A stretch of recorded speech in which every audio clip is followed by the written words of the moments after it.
Breaking news आपको देंगे। खुजदार में 0 पॉइंट के करीब स्कूल बस के करीब खुदकुश हमला हुआ। हमले में 2 असातिज़ा और 4 बच्चे जाँ बहक, 38 बच्चे जख्मी हुए हैं। डिप्टी कमिश्नर खुजदार यासिर इकबाल ने बस के करीब धमाके की तस्दीक की है। जाँ बहक होने वाले बच्चों की लाशें और जख्मी बच्चे जो हैं उन्हें अस्पताल मुंतकिल किया जा रहा है। इरफान सईद ब्यूरो चीफ कोयटा में ज्वाइन करेंगे। इरफान, इब्तदाई तहकीकात के मुताबिक आपके पास क्या अपडेट्स आ रही हैं इस जाए हादसा से मुताल्लिक?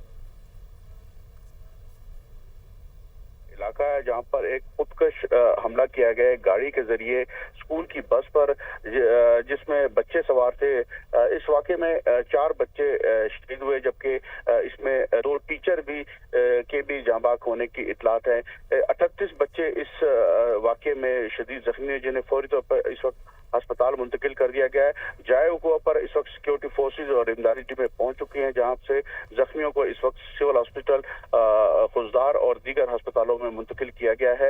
इस वाकये में 2 टीचरों समेत 4 बच्चे जो है शहीद हुए हैं। जी, बहुत शुक्रिया इरफान।